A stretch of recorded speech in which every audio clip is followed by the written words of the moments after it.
everyone, and welcome to the Footballbets4u podcast, episode number 17 of season 3. I'm joined this week by Melon. Hello. Connor. How's it going? And a first time appearance for Mr. Patrick Sheridan. Hello. How are you? How do you want to crack house things? Good. That was such a nice intro. Hello. Very soft. Lads, just before we get into it, just have a quick chat with Paddy. So, Paddy, it's been a long time trying to get you onto the podcast. You're a busy man. Yes. I know it's good to finally be on. We've been talking about it. Usually when we're drunk, you're saying, "Come on to the podcast." I'm like, "Yeah, of course, anytime." And then every time you try to get me on, I'm dodging it. But you got me on now, yeah. So hopefully it goes well. Right. So for those that obviously don't know you, you're a United fan. Yes. Big United fan. Yes. Enjoyed the game, the last game.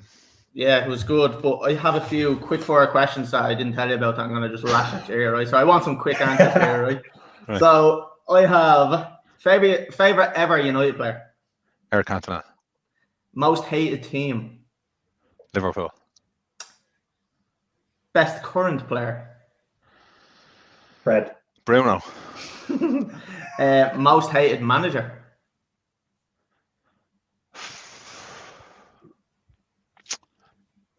Moyes. Ooh, that's an interesting one considering he I don't know. Yeah, he probably a bit under. United manager or any manager? No, I would say any manager. Ah, jeez, sorry. Still Moyes.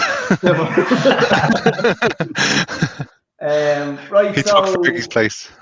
Paddy, you are in the middle of doing a charity. Sorry, I'm just gonna do that so I can focus my screen.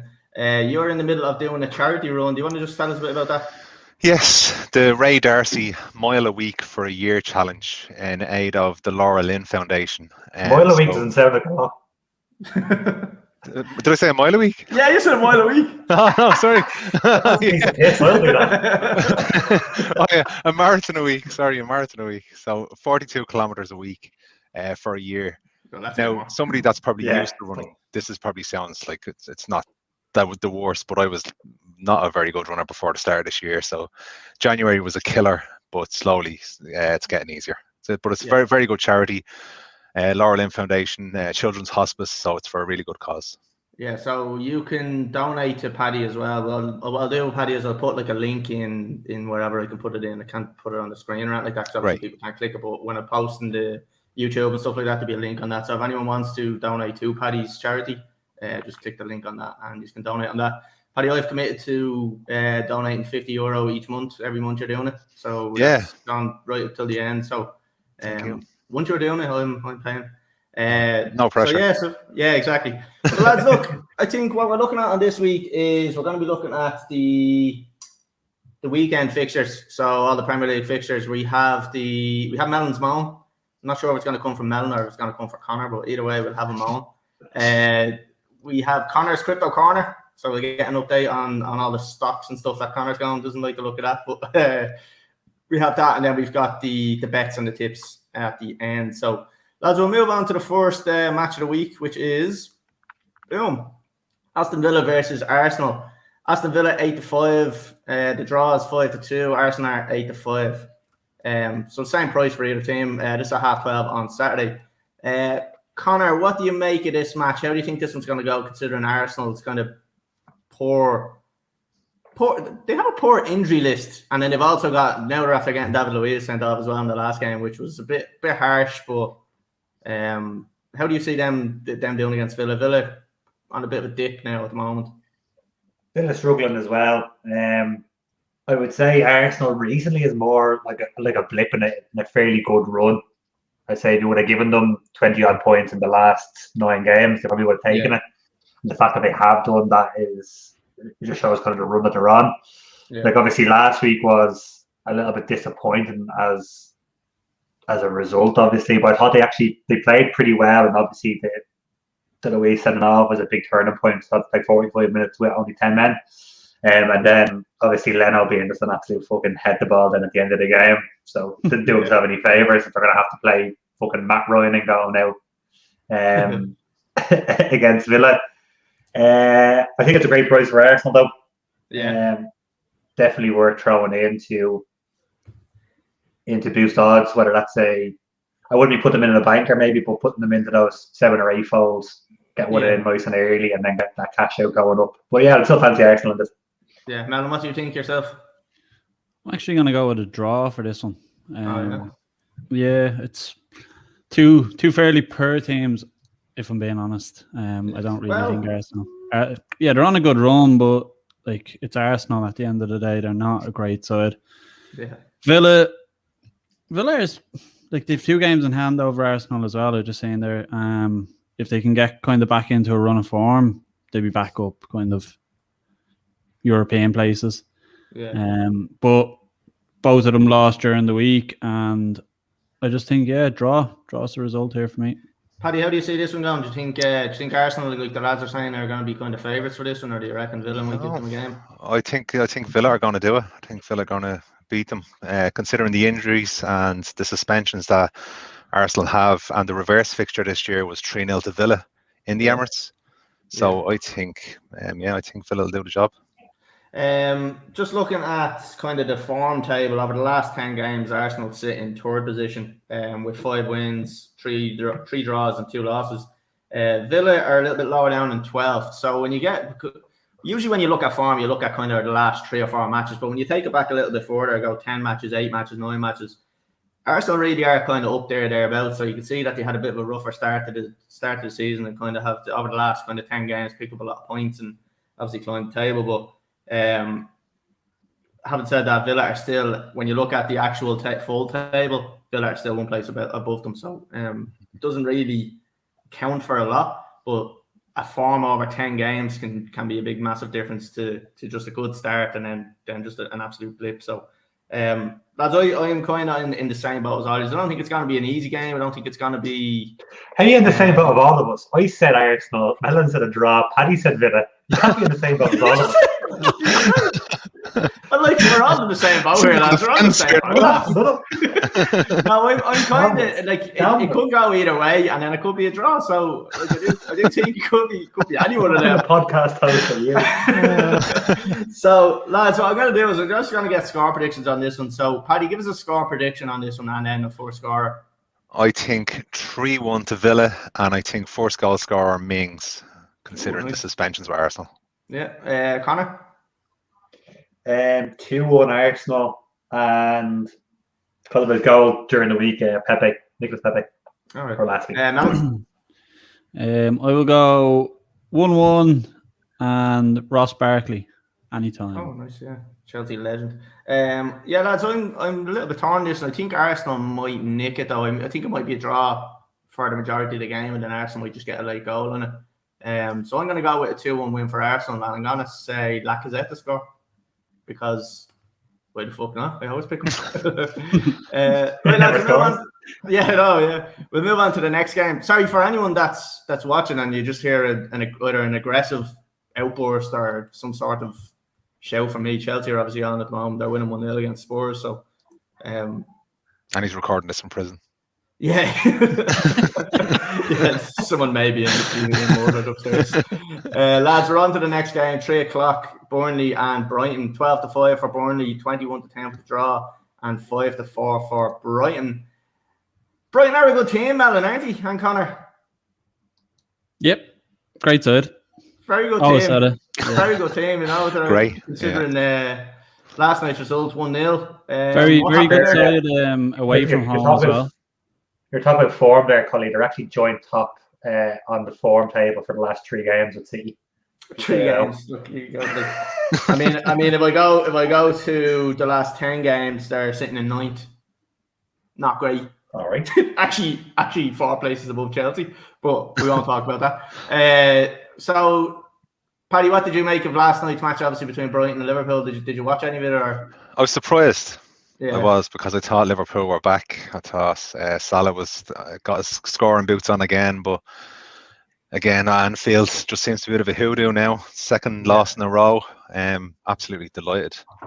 Some would say, Paddy, now I'm just throwing it out there, some would say that last year was a bit of a fluke and they won it in uncertain times, and I don't see it being repeated. Well, they say it's harder to retain the title than win the title. Well, and I think that would be very true. Yeah. Liverpool are definitely proving that. I think they're bottling it. Yeah, I think renowned bottlers, to be honest with you. Yeah. They won the Champions League final. If it was against any except Tottenham, they wouldn't have won the Champions League final. Yeah, exactly. Yeah. They're bigger bottlers. Lads, obviously Burnley getting beaten 2-0 by City. Like when you look at Burnley's last two games, obviously Chelsea and City, they've had probably, I think if you look at the stats on their shots, they've had 2 shots and 2 shots off target in both of them games. They're clearly not. Now, obviously, look, they're against Chelsea and City, 2 big teams. They're going to dominate possession. They're going to be defending a lot. Chelsea. Shut your face. 2 big teams. So, like, they're obviously not a counter-attacking team because they can't. They obviously don't have anything about them counter-attacking because they're sitting deep anyway, but they're just holding off. But there's no threat of really them going forward. So, do you reckon in them type of games they're just literally just sitting there and hoping they can keep a clean sheet for the whole season, for the whole game? Like, do you think like there's any thought of like attacking play in that one, Alan? For Burnley? Yeah. No, I don't. Like in that type of games, like they rely too much on their big men up top, like Chris Wood especially. You know, he's okay at holding the ball up, but he's not the type of player that's ever gonna try to get in behind defenders. No. But going like to Brighton there yesterday against Liverpool, they done exactly what every smaller team does against Liverpool. They sit back, let Liverpool kind of press forward. Liverpool don't know how to break these teams down, and then Brighton go up the other end and score. Liverpool played into Brighton's hands yesterday. They kind of they weren't quick enough, kind of moving the ball side to side, and it was easy for the Brighton defenders, all big, tall men there, like clearing everything that Liverpool put into smaller players. Yeah. But for me, I think Brighton are going to win this game. I was just looking at their recent results there. Their last 5 games in the Premier League, they've only been beaten once, and that was against Man City. Yeah. They are on a decent run of form. Conor, what do you reckon? Like, talk to me about what happened last night. Obviously, what do you think there? Like, do you think it was just a bad performance? Do you think it was a good performance by Brighton? Obviously a solid performance. You can't argue that it wasn't a solid performance, but do you think it was a lack of creativity from Liverpool, or do you reckon it was actually just a good Brighton performance? I can't afford BT, so I didn't actually see it. I watched. So BT are looking. I'm looking for a package if there's anything going on Now TV or whatever. I just want to sponsor with a package. Yeah, sponsor me so I can actually watch the games. For what the bits I saw, and obviously what Melon has said, you would have expected the game to kind of go in that fashion. I think Liverpool are lacking that cutting edge now a little bit, and it has been shown up. It's easier to get in behind Spurs when Spurs are actually pressing, which is kind of what Spurs did 2 weeks ago. I think West Ham came out at Liverpool as well because West Ham thought they were going to get something out of the game. Teams like Brighton, teams like Burnley, teams like West Brom, Liverpool have struggled against this season. I ain't expecting anything out of the game, and if they can nick something with a set piece, that's what they'll do. And yeah, it's a lack of creativity, lack of flair, a lack of inventiveness that Liverpool showed kind of last year. If stuff wasn't working wide, stuff went through the middle. If stuff wasn't working through the middle, stuff went wide. There was almost a Look at him crying there. You should have drawn little tears. Did you see Robertson coming out today saying they're out of the title race? It's just a thing to take the pressure off. It's the same thing that Pep did this time last season. It's the same thing that players and managers will do because... But Pep was right. They didn't win it. Yeah. Yeah, but Robertson's going to be right. Robertson is right as well. Liverpool are out. But I'd be going mad if one of my player was saying that. Yeah, at this stage. Especially with the results, the type of results that have been happening this season. Like. It's a thing. No, you're not catching Man City. And Liverpool, the way they're playing, are not catching Man City anytime soon. Man City go at the weekend and beat Liverpool. That's it. It's game over. Yeah. No coincidence that Klopp said it after the game. Robbo said it after the game. Henderson said it after the game. With City coming Robbo, who he is? Fucking best mate. Robbo. Fuck off. No, he's AOR on WhatsApp, but we call him Robbo when everyone else is around. But because before the City game, because it puts the pressure on the City to beat Liverpool as a smaller club. The same way Pep didn't announce last season that City were out of the title race until the week before City played Liverpool. So it's a way of trying to put the ball in someone else's court. Is it going to work? No, because I still think City are just too strong. But that's exactly what's happened. They haven't just saved it for the week before Liverpool City for no reason, you know. Yeah. You have to give Brighton props as well. Like you asked, was it just a bad performance by Liverpool, or did Brighton play well? Brighton played very well. Like Graham Potter has them playing really well. They get the ball from the back and they try. Friend. Yeah. They actually try to play football.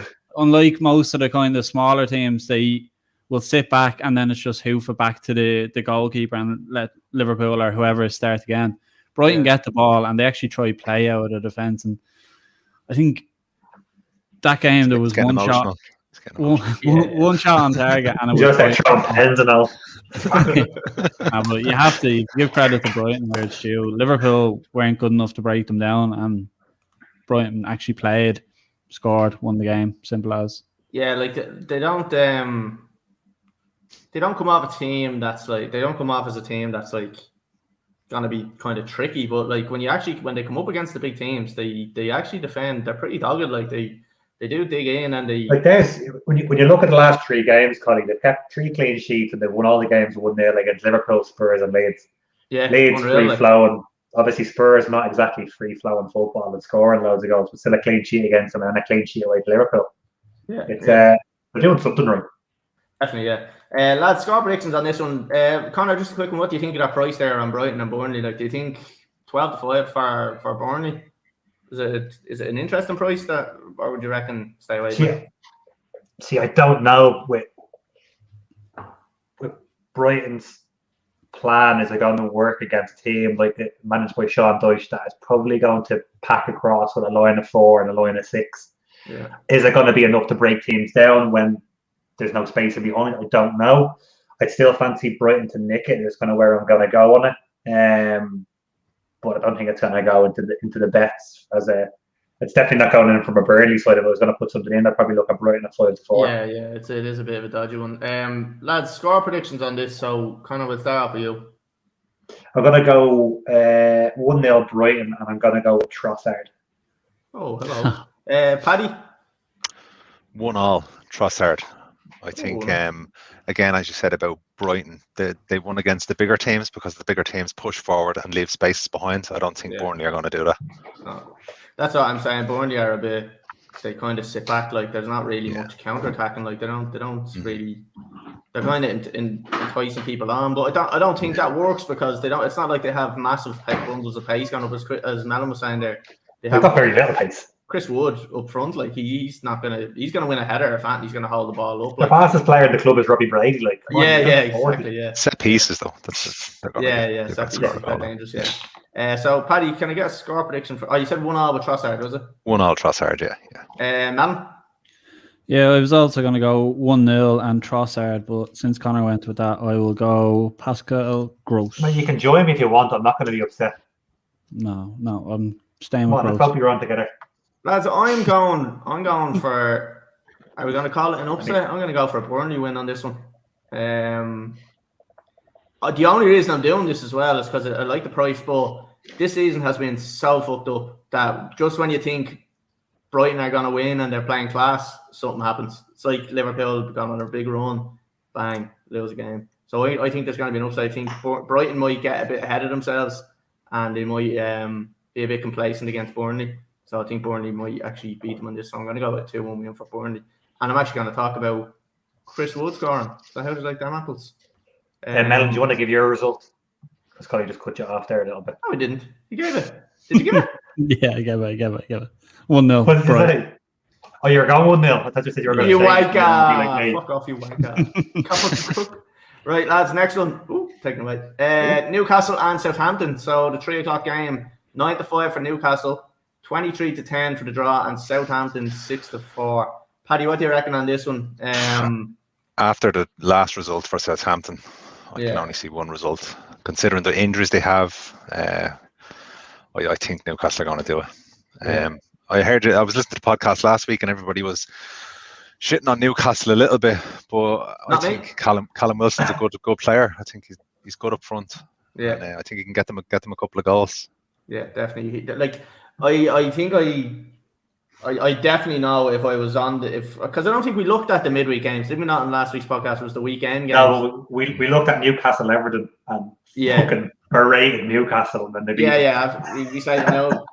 Having said that, if I was looking at the midweek games, I definitely would have said Newcastle will be Palace, and it just goes to show how fucking inconsistent the league is. Like, they get beaten at home 2-1. Like, so it's a tough one. But I do agree with you there. I think Wilson is quality, and I do think against Everton they put up so much fight, and they all just looked so hungry. And I don't know what it was, but that game it really all just clicked for them. And I was really disappointed to see that result against Crystal Palace. I thought that was a game definitely they could have taken 3 points from. Yeah, without a doubt. Connor, what do you reckon on this one? Do you reckon draw? Could be. It's a rock and a hard place here. You're looking at Newcastle have 1 win and 10. You're looking at Southampton that have lost their last 4 in a row. So they're not exactly two teams that are flying. Paddy's right with the injury list that Southampton have. I think the red card being rescinded is massive. That they don't have to go into their, not even into the reserves, past the reserves into the 21s to try to find replacements at the back. Did they have enough firepower up front? Maybe potentially. Thought Chet Adams was unlucky with his goal against United. Would it have stopped things being 9-0? Probably not. Probably would have still been 9-1 at the end of the day. But it's a tricky one. I'd be looking at draw, to be honest. But I could see goals in it for both sides because when you look at kind of that result against United, they're like a fucking 9-0, absolute spanking there. Like surely, like Southampton, obviously their form recently over the last couple of games has been poor. 4 losses in a row. Like, do you start looking at the manager now, or do you think like right, that's probably a bit jumping the gun? Like a 9-0 spanking is enough to kind of throw the eye on them. Like, I'd say premature considering the injuries they've had.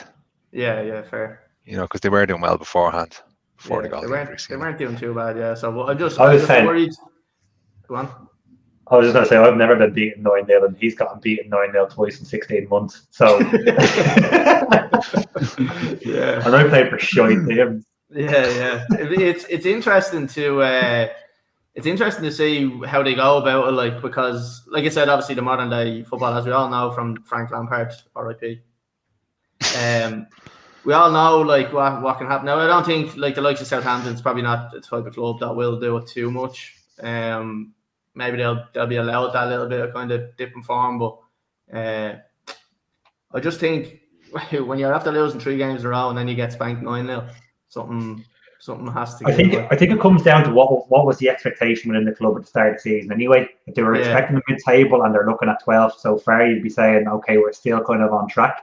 If there was an expectation for Europe within the board, say beforehand, as something that was put to the manager, he might be. But you don't really know what a club like Southampton. Where were they aiming for? I would have said. I would imagine top 8. I would imagine 8 would be realistic for them. Like, yeah. So I would have said like not exactly Europe, but not exactly bottom half of the league. In that area. So I think they're still looking all right for that. And again, it depends on what was kind of agreed beforehand. What did they want out of the season? Renowned for being a selling club as well. You know, they always sell their best players and keep going. You know, like I think to stay in the Premier League for them, it's the cash cow. You know, they'll be happy enough. They'll get Europe now with Taki Minamino there. Now, what do you reckon on this one? Do you reckon draw or Newcastle, or who do you think? Do you think we have a definite favourite in this one, or do you reckon? I suppose there's no definite favourite, but I definitely think there'll be a reaction from Southampton after what happened against United. It's whatever about the sending offs and stuff, but this happened to him the last time and the board stuck by him and he turned things around and he was getting results. And fair enough, they've had 4 defeats there in a row, but look at them before that and they were performing very well, playing great football. I just think there'll be a reaction now against Newcastle, and I actually think Southampton are probably going to win. Yeah, we've had a comment come through there, Collie, from Boris that says top 8 for his Southampton. Not going to shit on you on your pod. Get a grip. I don't think. But that would have been a realistic a realistic target for them. And I think as like them as players, like when you look at who they've got, like their attacking kind of Ward-Prowse, Chet Evans, Danny Ings. Obviously Shane Long's gone now, but like you had them kind of options. I think Minamino. Yeah, Minamino now, like obviously they didn't have him at the start, but like that's where you agree at the start what your expectations are. But Like I wouldn't have said a position is any way out of the ordinary. Like even with Danny Ings there in the form he was in, even coming at the end of last season, like he would have definitely been trying to push everybody to go that little bit further. Like he definitely want to play like Europa League, like, and that's what they want. Like that, them type of clubs, they want Europa League, they want European football. Like, and I don't think like I would have thought their expectation would have been 7 or 8. But look, Boris can go fuck himself. Lads, we're looking for. So please comment in. Yeah. So send your comments in the comment section. We'll read them out. I'll read them out and I'll fucking abuse you after. How do you like that? Paddy, what do you reckon score prediction on this one then? 2-1 to Newcastle. Callum Wilson, first goal scorer. Nice one. Connor? 2-1 Southampton. Chet Evans. Nice. Chet Evans. I'll let you. Yeah, 2-1 Southampton as well, and Ward-Prowse. We're best mates today, Melon. I'm gonna go with a 1-1 draw. Can I give me a prediction, man? Is that okay? Sorry, go ahead. Yeah. Sorry, I'm gonna go with a 1-1 draw here, and I do think Callum Wilson's gonna score, but I also think Ward-Prowse is gonna score. So yeah, I'm giving you 2 goal scorers. Lads, we'll move on to the next one. It's a London derby, mate. 6th half 5. Fulham 5-2. The draw is 12-5, and West Ham are 11-10. Speaking of David Moyes, what do you make of West Ham this year, Paddy? Yeah, they're doing well. They have to say they are doing well under him. Jesse Lingard, I think, has come in now. Jay Lings.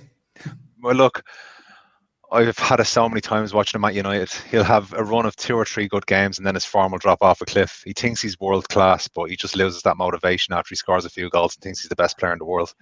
So I think they might get another good couple of games out of him, and then there'll be nothing out of him then after that. But he's only young. Yeah. That happens with young players in their early 20s. Yeah. When they're 28. He's been young for years. Yeah. He doesn't age. He hasn't been. Yeah. So what do you think realistically? Where do you think West Ham could finish up this season? Like, come the end of the season? Well, their form has been really good as of late. Yeah. I see there that they've only lost 1 in the last 6. Yeah. If you look at the form table over the last 10 games, they're sitting in 5th position at the moment. Yeah, I was just about to say they'll be definitely top half of the table. Yeah. Finishing up. Definitely won't be near the relegation battle. So alone for Moyes to stabilise the club, which he's done at Everton as well. Yeah. You know, you'd only expect that. Yeah. Fair play to them. Yeah, they're doing well. Melon, what do you reckon on this one? Do you reckon West Ham are massive favourites here? Do you reckon Fulham are going to put that up to them? Or no, I was just looking at recent results there. Sorry, and Fulham haven't won in the league in the last 8. Yeah. And West Ham have only lost, I think, 1 in the last 8. Yeah. Like Paddy was saying, West Ham are playing very well, and I actually think they're probably going to get Europa League football this year. I think so, yeah. Yeah. I don't know what it is. Moyes with the kind of mid-table teams, everything. He done it for years with them, and he always kind of had them playing well, and they were always top half. United at the time. United, he was just not given a chance, unfairly treated. But true. Yeah, I think this is probably the right team for him. It's a similar team to what he had at Everton. Yeah. And he seems to kind of work his magic with these teams. So I don't think Fulham are actually going to do anything in this game. No, I think West Ham it's a comfortable win for them. Do you think Fulham are getting relegated?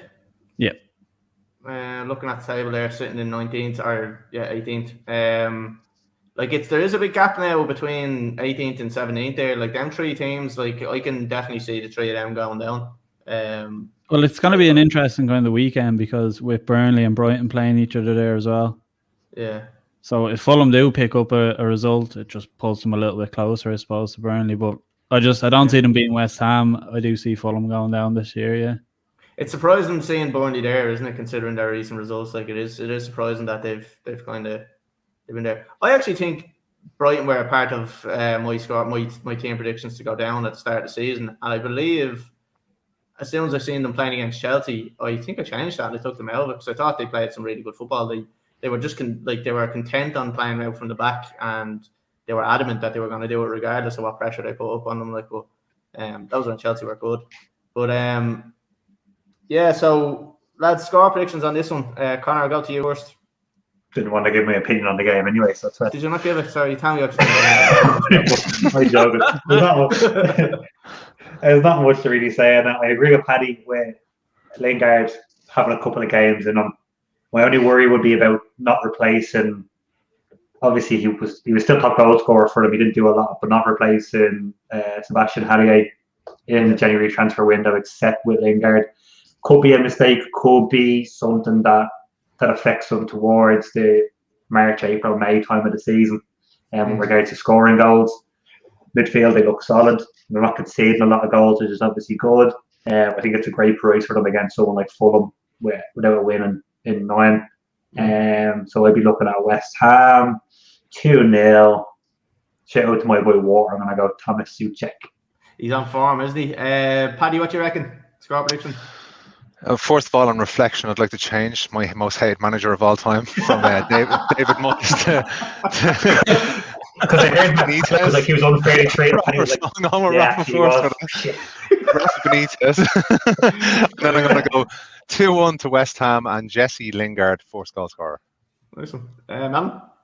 I'm going to go 2-0 West Ham and Lingard as well. You're all jumping on the fucking van. What was Water trying to do? He was like that looking away. He wasn't even looking at the camera and last week when he tried to do the Lingard celebration. I'm going to say, lads, 3-1 to West Ham. And I'm going to go with Bowen to score because I think he is playing quality this season. Lads, next one. Saturday, Man United and Everton. Paddy, we'll come to you first, seeing as you are the Man United fan. Obviously, we touched a bit on the Southampton game. What did you make of that absolute masterclass? What I liked most from it was the spread. I'm going to call it, but sorry, hold on. Melon is making a face at me there. 9-0, man. How can you not call it that? Did they not have 2 men sent off? Doesn't matter. But the second fellow was sent off in the 85th minute or something. Will you go away? Still matters. I've seen 10-man teams getting good results. So you don't think it was a good result, no? 9-0. Yeah, it is. It's not a masterclass, though. Right, well, I don't know about that now. I didn't say that, but it was a good result.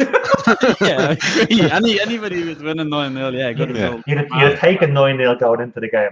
Yeah. You're offered so a 9-0. It's going to finish 9-0. You'd be like, I would have got odds for that. I wonder what the odds are on that. Yeah.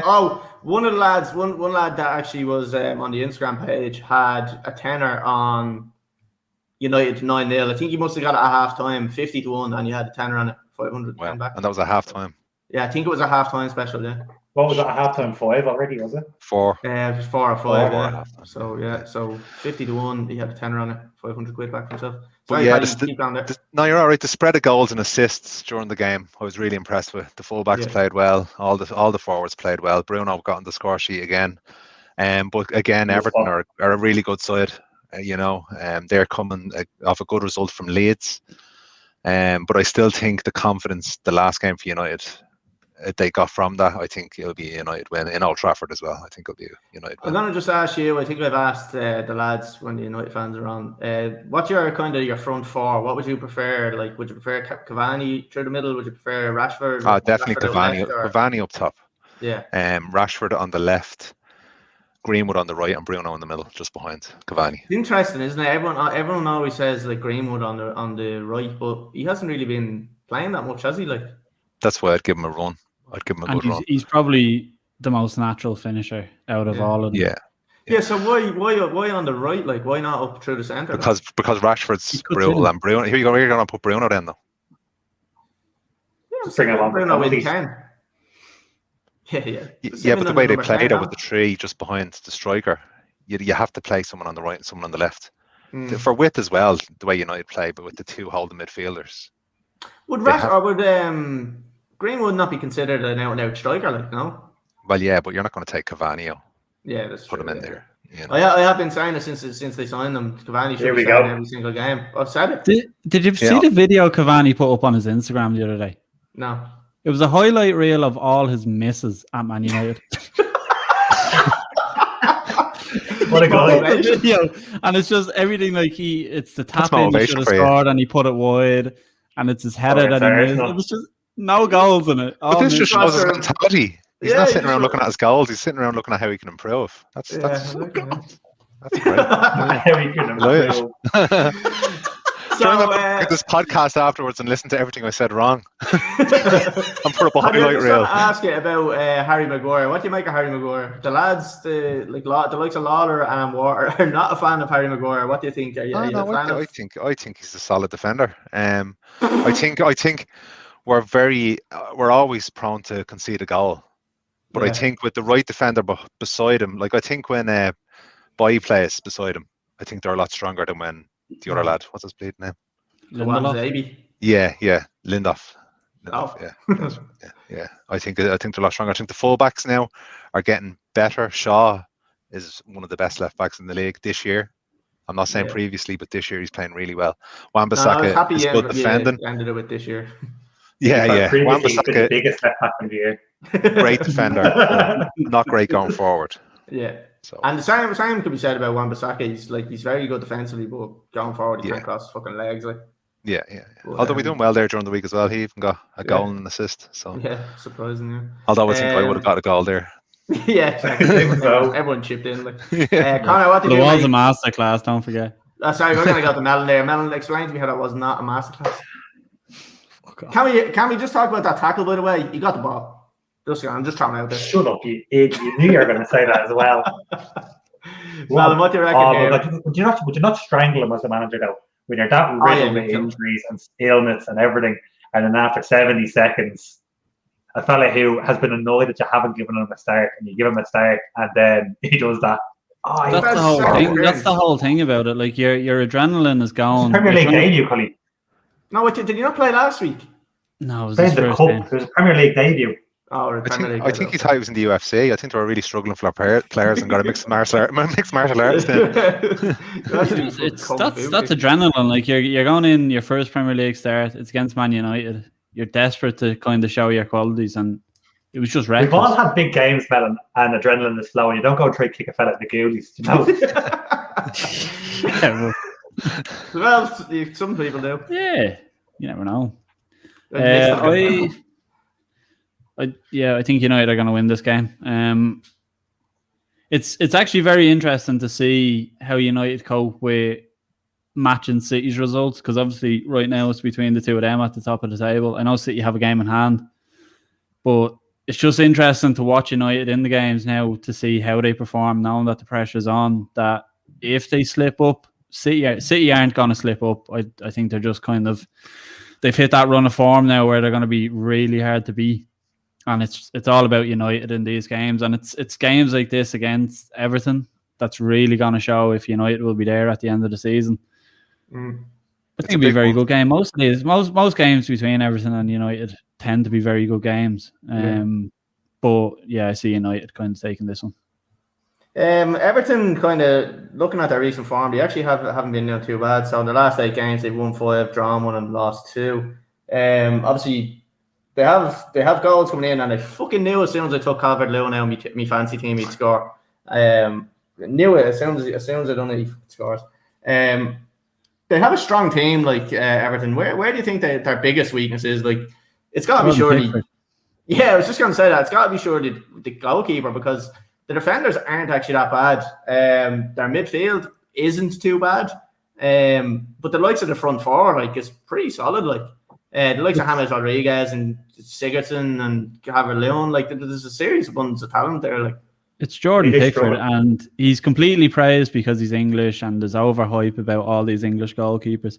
But it's like any goalkeeper, if your defense aren't confident in what's sitting behind them in the goal, it kind of affects the whole team. And Pickford isn't kind of looked at it in that way because he's got that English hype around him, and he's England's #1 goalkeeper. I think he's the weakest. He's the weakest. I don't know. I think Pickford, Southgate just loves Pickford. I don't think he's going to drop him. But I think Pickford is probably the weakest player in that. And the problem with Everton is that the backup goalkeeper isn't really any better, I suppose. Oh, I would say Olsen's not a bad goalkeeper now. Compared No, to I don't think he's a bad goalkeeper, but is he better? Do you know what I mean? Yes. Why didn't they do that in January? Like, I'm looking at Sergio Romero there at United. Yeah. Could be solved. Even Henderson there. Henderson. Yeah.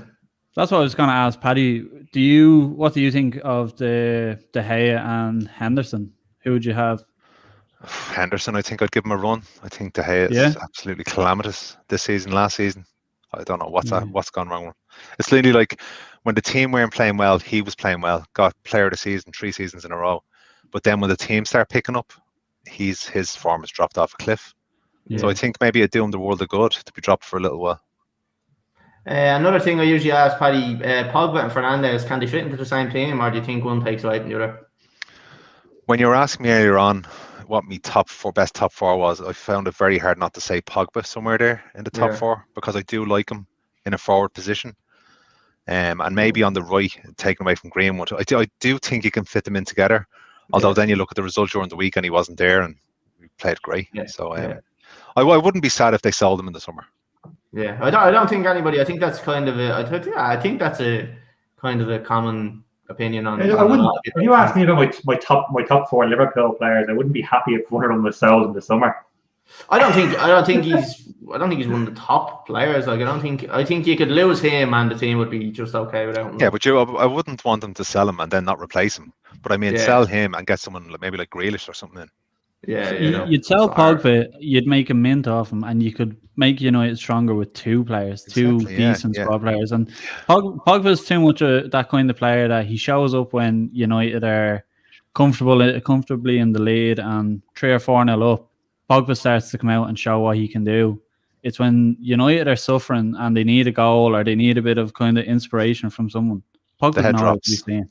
He's nowhere to be seen. And get rid of him and get in the likes of Grealish or a Maddison, for example. And get a centre-back, world-class centre-back. Exactly.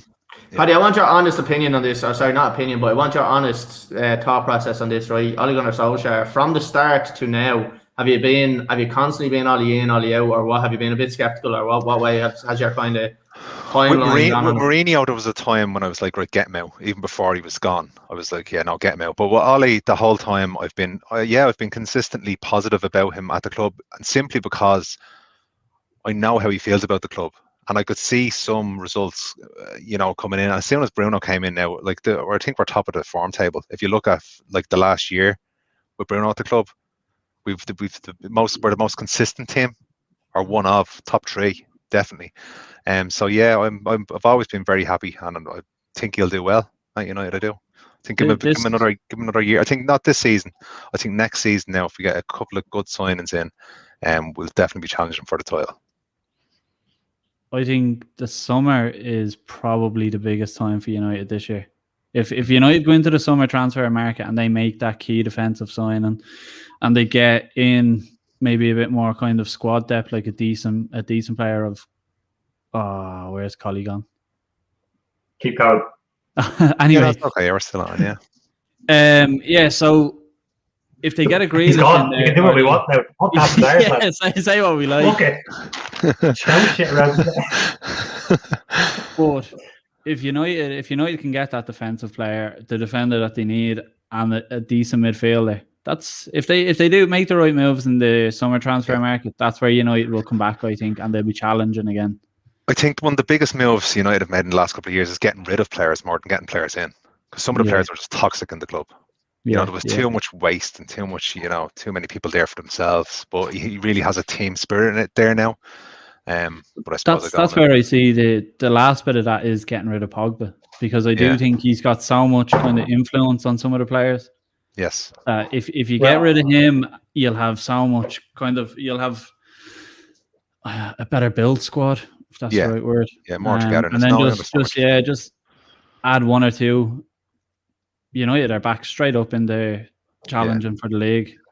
I still this month is very important, I think, in the title race, because I was looking at the next set of fixtures up until the end of the month, and City have some really tough games, and United don't have that bad of a run up until the end of February. I'm saying now, after that, anything could happen, but I think this month will be a big month. And look at it. When does it finish the league this year? Is it the same as shall usual, or is it a bit later? Usual May, I think. May, yeah. If they put the cram loads of games in, I'm going to take over from Collie. I'm going to go around. That's why I put the glasses on, just in case you didn't realize. I'm going to go around. As well. Sorry, Melon, do you want to give us a score prediction and a goal scorer? I am going to go 2-1 Man United, and I'll go Fernandes. Peno. Standard. Paddy? Okay. You look like Harry Hill with those glasses on. They're not my glasses, so they're the missus' glasses, but I'm wearing them. So that's a point. I'm going to go Man United 3-1 and Bruno to score first. Nice. And Connor? Yeah, United 2-0. I think the Fernandes one is an easy one. I think Martial, the way he played through the night, he's going to get another run. Whether that's obviously not playing Greenwood, but I'm going to go Martial as a goal scorer. I definitely think Everton will score, though, won't they? Because United just can't go a game. There'll be definitely goals in this game, both sides, but United will take it. I disagree. I can't change the animation, but we'll move on to Sunday anyway. And it's Spurs against West Brom. Excellent. If you want to start rambling on there, and I'll find the odds. I suppose for anybody wondering that's not watching this, our host. Oh yeah, Collie's getting fucked out. He's dropped out of the stream podcast, so yeah, we'll continue. He has all the controls around. Did anything happen in the Chelsea match? So Chelsea are still currently beating Spurs. Yeah, okay. Still 1-0. So nothing's changed there. But the likes of Spurs, they've had a couple of poor results recently, and they're obviously not scoring goals. Harry Kane still being out injured. Obviously, the reliance then goes on Son a little bit more. What do you think of Spurs recently, Melon? How are they performing? What do you think they're going to happen to them now without Harry Kane going forward? I don't know. The last time Harry Kane went out injured for them, I think it was last season, and Spurs actually started picking up and playing better without him in the team. It was kind of it was always a case of like, it's a bit of a mad example, but the likes of, say, a Messi at Barcelona, everything goes through them. Goes through Messi. It's the same with Kane at Spurs. It's everything kind of goes through him. Now this season has been completely different. He's changed his game, and he's been the one getting on the ball and setting up Son, and that partnership has worked very well. But just going off the past, when he was out of the team, Spurs actually showed up a bit more, and Son was more involved, which I think made him a better player, made him feel more important. But the results as of late, and obviously tonight losing to Chelsea, so far 1-0. Not great for them, but they are coming up against a West Brom team where they should pick up 3 points. But then you have on the flip side Sam Allardyce, who is starting to kind of do a few things with West Brom. He's the expert in kind of doing that, isn't he? Yeah. Massively. He goes into teams, and the first thing he does is he kind of cleans it all up defensively. He makes sure that they're all kind of in line with each other, and then he starts working on getting the results. He's so defensive minded, I suppose, but he's a very, very smart manager. I think he knows how to win against the big teams, doesn't he? Yeah, I think Guardiola came out during the week and called him a genius, a footballing genius. Imagine that. Big Sam sitting at home with his takeaway, watching that on Sky News. Yeah, kebab sauce all down his shirt and all. The curry sauce running all the way down his t-shirt. Class. Did you hear that, love? Did you hear that? I'm a genius. Get me another can of Tennent's. But sweet loving after that anyway. At the end of the day, you kind of look at it, and it is true to a point, because what he's done with the teams, he was in line, or he took over England obviously for other reasons, got sacked. a wet week.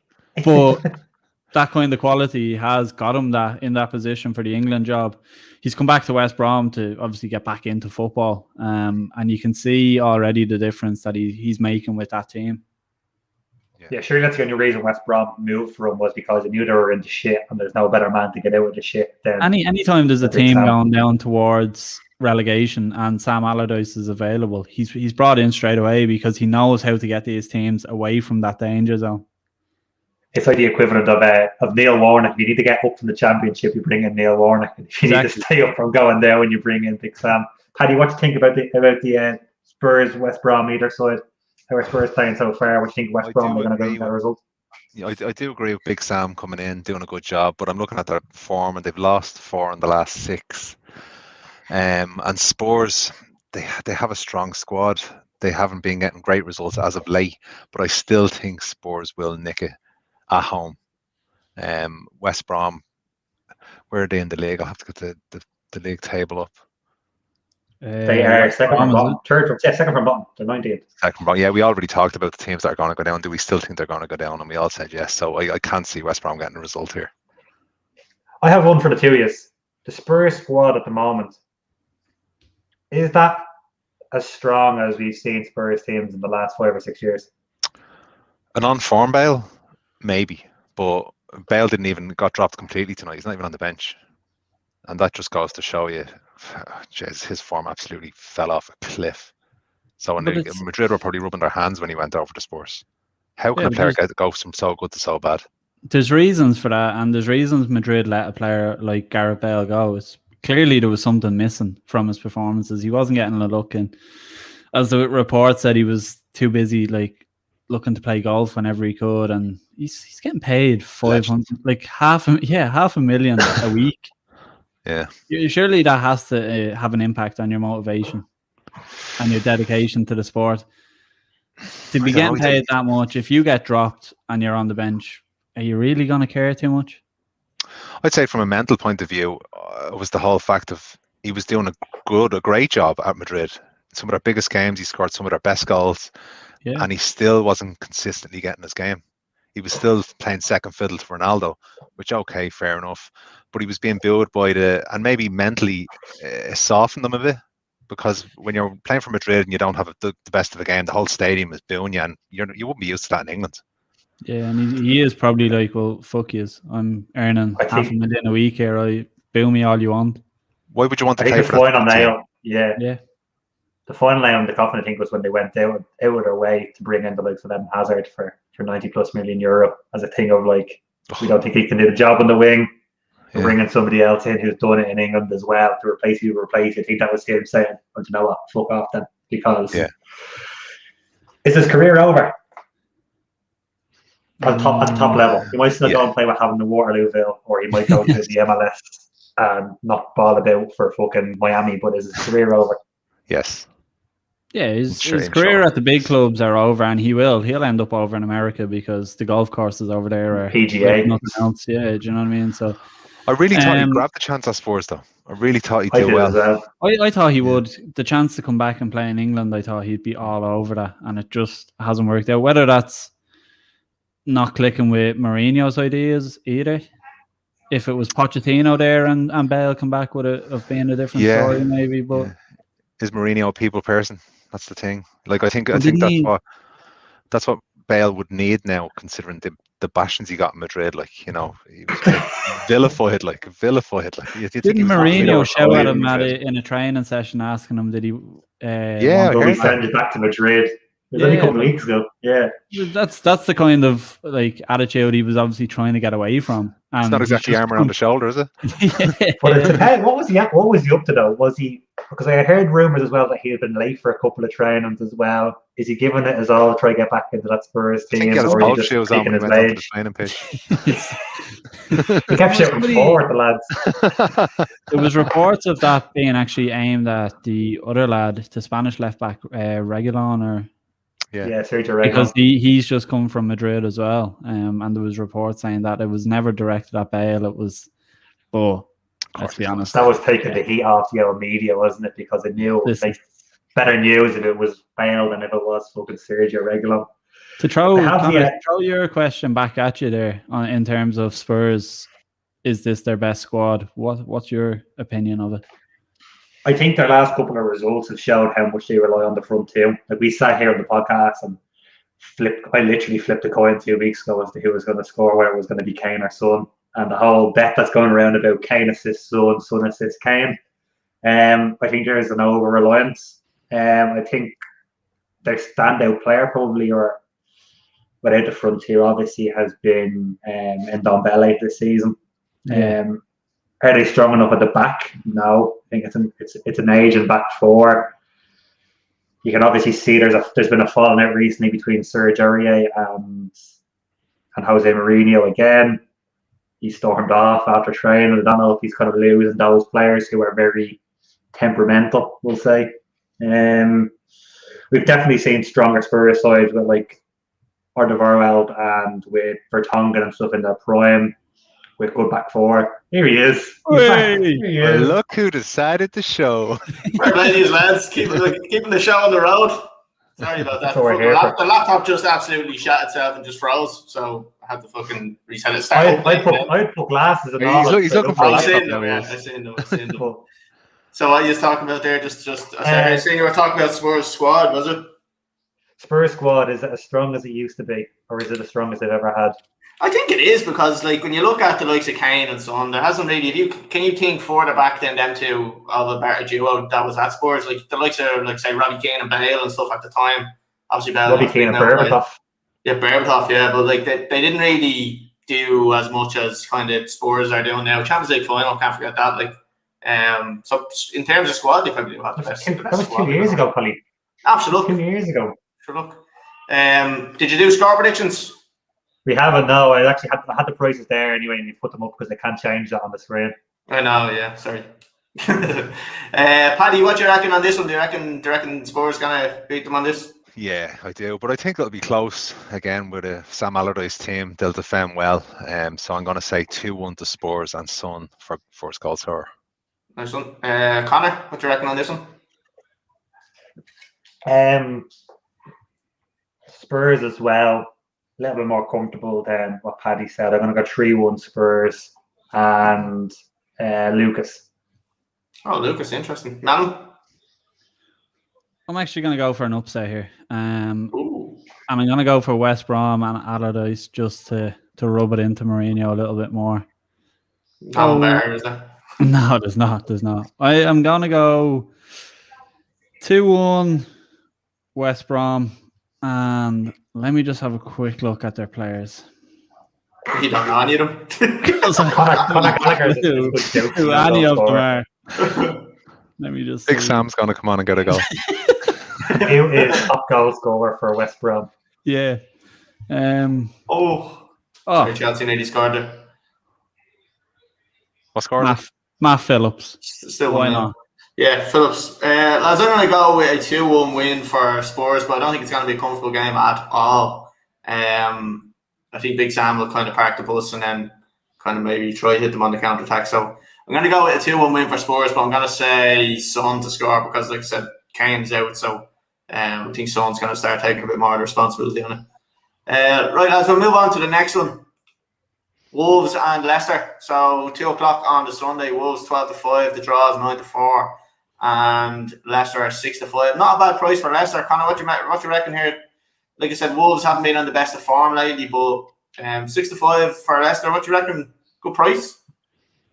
Yeah, it's obviously a good win for Wolves against the depleted Arsenal during the week, but I fancy Leicester at that price for like a 2-day accumulator to have that running into the Sunday after a couple of results on the Saturday. Yeah. Would I do it on an all Sunday? Maybe not. Obviously Leicester are hammered with injuries as well at the moment. Well, hammered as in, i.e. the top goal scorer has a hernia from fucking lifting sofas or whatever the fuck he was doing. Bench pressing fridges. Yeah, it's disappointing against Leeds obviously during the week. It just shows you how vulnerable they can be at the back with the first choice back four being there. Yeah. But yeah, you'd still have to fancy the way Wolves have played up until 45 minutes against Arsenal. It hasn't been good enough. It's not what we expected to see from Wolves. Obviously, they're missing their top goal scorer and Jimenez. They lost Jota obviously at the start of the season as well. Didn't really replace Jota for what he provided for assists to Jimenez. So I think Leicester 6-5. We saw away from home doesn't really matter this season. So yeah, I'd have them in a couple of bets for the weekend. Cool. Melon, what do you reckon on this? Do you reckon Wolves are going to put it up to them, or do you reckon it'll be a handy enough one for Leicester? No, I don't think Wolves is really an easy game for anybody who plays them. But Rodgers again has Leicester playing great football. Maddison has hit a great bit of form, and I believe Jamie Vardy is back for this one. So yeah, I can't really look past Leicester, but I don't think it'll be an easy game either. Connor's doing whatever Vardy did to fucking injure himself there. Paddy, what do you think? Do you think this one's going to be a tight enough game, or? Very tight, and I think Wolves will just get there. I think it's a tough ground to go to. I know their form hasn't been great, but I think the result against Arsenal could give them the confidence that they need, and I can see them just nicking this 1-0. Yeah, so looking at Leicester, lads, realistically, where do we think Leicester can finish up the season? They're currently sitting in third position, 2 points off second and 5 points off top. Well, do you see them kind of holding that position there, or like, Paddy, what do you think? Could be a top 4. Do you think for top 4? Yeah, it could be. Yeah, because of the results this season and how erratic they are, I think definitely they could get into the top 4. Yeah, they have a good squad. Great word. Madison's great. Madison's a great player. Vardy, when he comes back now, they've a very strong team, forced 11, and I think they could definitely finish in the top 4 if they all stay fit. Mel, what do you reckon? Do you reckon top 4s? Do you reckon that's maybe pushing it out a bit? No, I think Leicester are probably going to finish top 4. Yeah, as I was saying, they're playing great football. I know last season they kind of ruined it for themselves with the last run in of games, but this year they just look different. And would have probably learned from last season. So yeah, I'm gonna go Leicester top 4. I think if there hadn't been a COVID break last year, Leicester wouldn't have dropped off. It was bad for them. Been massive. Connor, what do you reckon? Do you reckon top 4 is? Do you reckon that's achievable, or? It's achievable, yeah. I don't think they will do. I don't think they'll hold on. I think they'll fall off. Who do you see coming in and taking that position? Like Spurs, when you look at the league, Spurs are sitting in 7th there. I know it's obviously Spurs, but they've 2 games in hand over them, and they are 9 points behind them. So that would put them 3 points off top 4, like, which for a Spurs team, that could potentially hit another good run of form. Is not probably a bad position to be in. Like, I don't think it's a case of whether Leicester will hang on. It's whether it's back to that thing of whether anybody else wants it. It was almost like last year with Chelsea, where Chelsea did everything they could not to get 4th place, and they still got 4th place. Can Spurs go on a run of form? Probably, yeah. I think they've obviously they've gotten rid of Liverpool and Chelsea already out of the schedule for the run in. I can see them picking up points. I don't think Leicester are going to be as consistent as they were the first half of the season. I think they are going to drop off in form.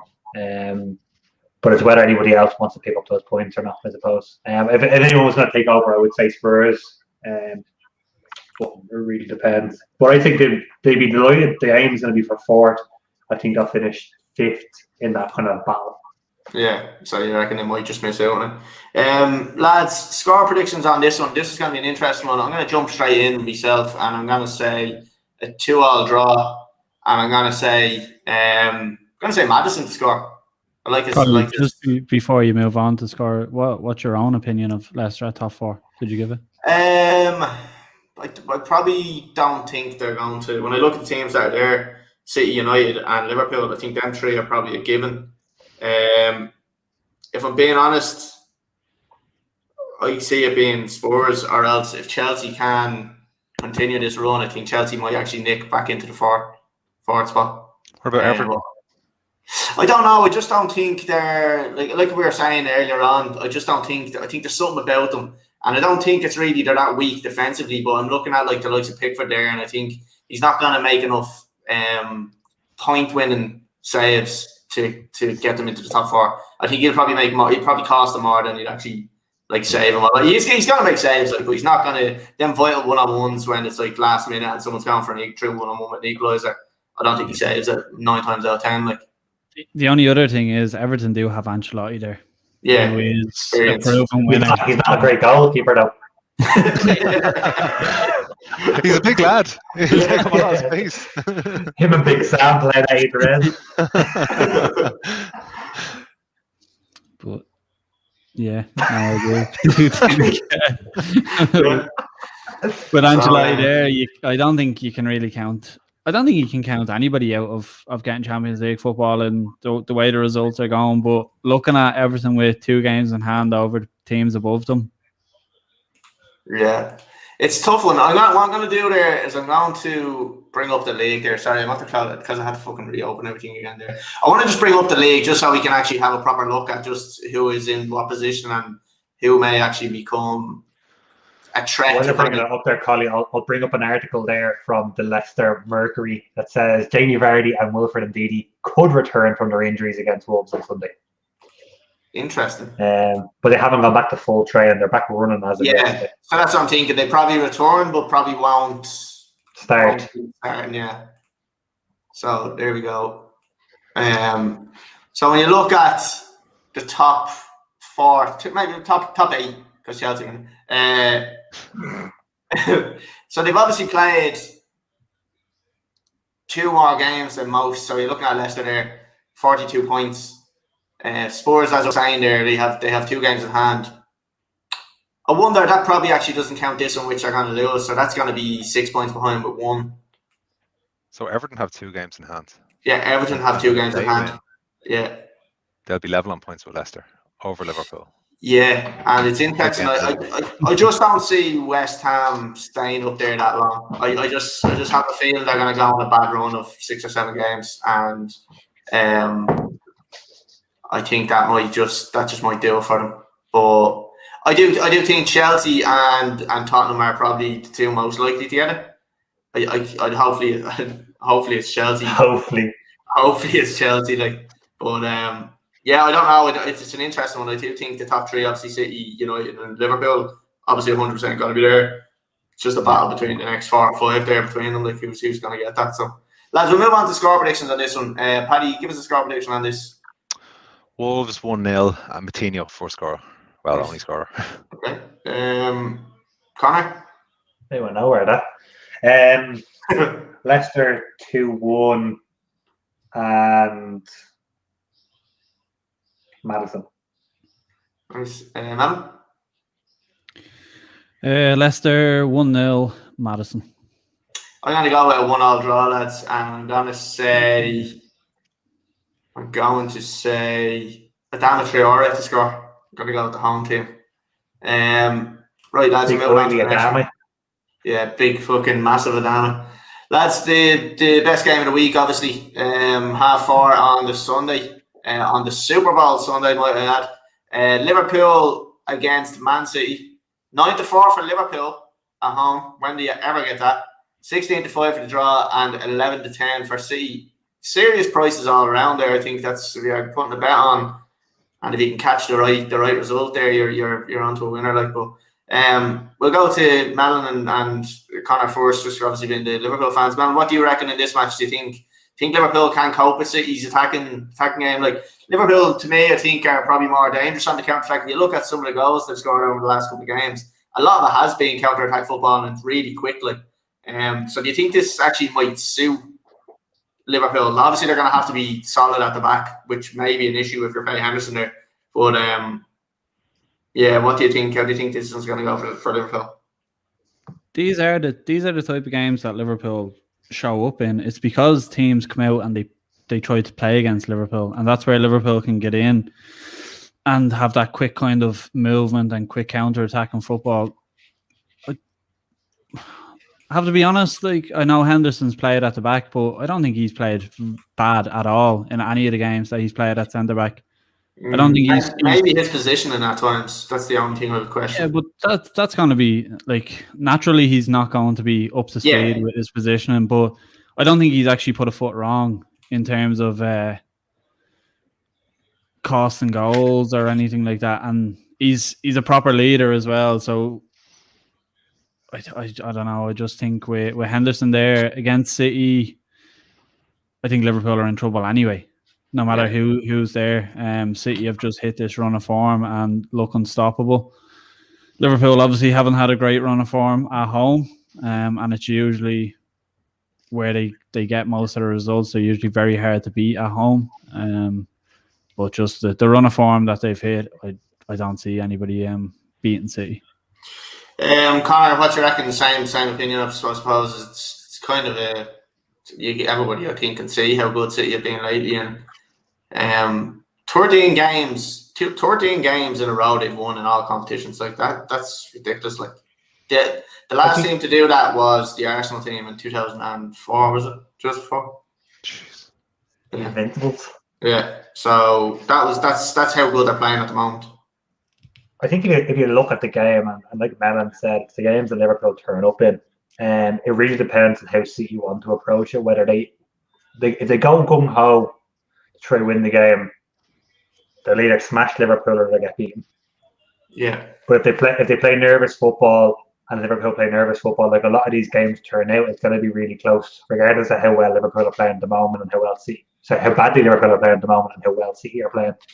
It's going to be close if they play that tentative, nervous football. To me, because the prices are so good, I'd be looking all day at like City draw no bet or City double chance. Purely on the basis because I don't think Liverpool have enough to win the game, but do they have enough to hold City, which they've done so often in the past? They haven't beaten them; they've held them to nil all draws or 1-1 draws. I think City are looking at this game as a game they can't lose, and Liverpool are looking at it as a game they have to win. So if City don't want to lose the game, City won't lose the game. It will finish as a 0-0 or a 1-1 draw, to be honest.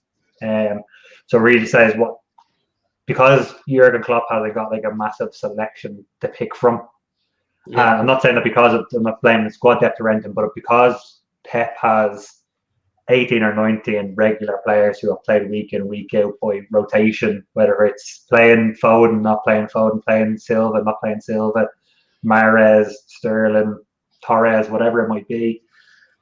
It depends on who he puts out. I can see him going slightly more defensive than he would have against the lower teams, and it being a 1-1 game. Yeah, I think.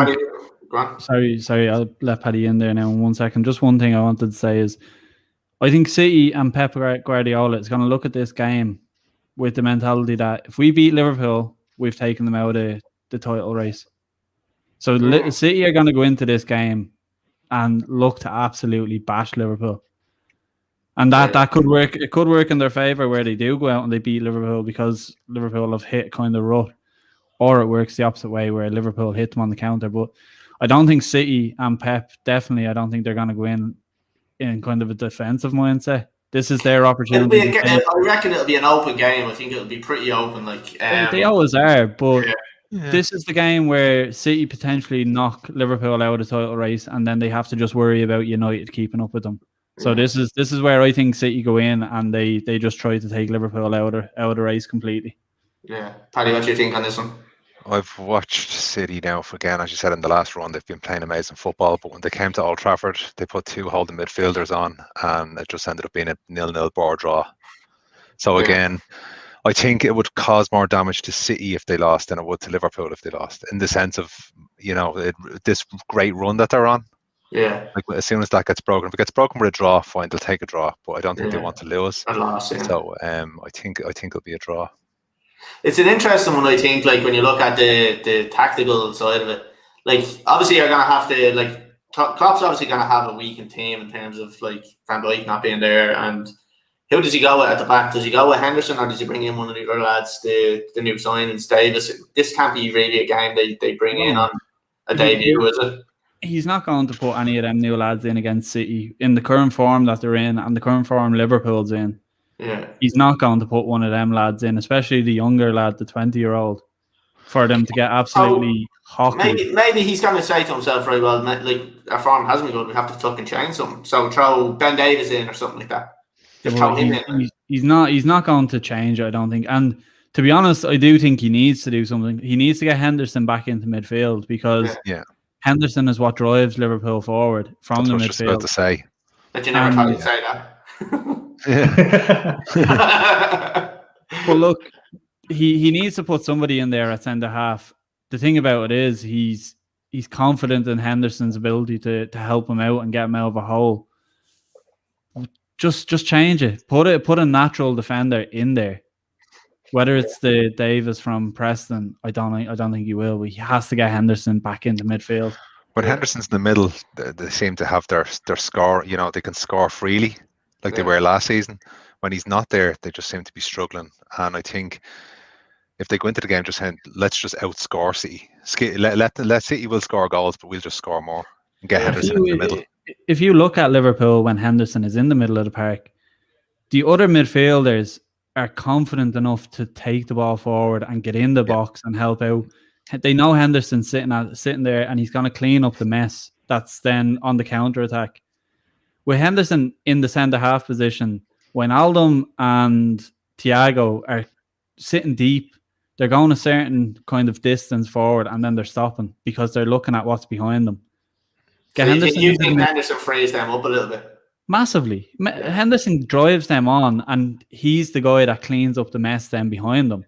And that's where it gives them the confidence to support the front. Even at that, like playing out from the back, like because obviously Liverpool do that quite well. Like he's always the one that drops in, gets them, and plays them little 5-yard passes. But they might not be like they might not look like the best Hollywood passes, but they go forward.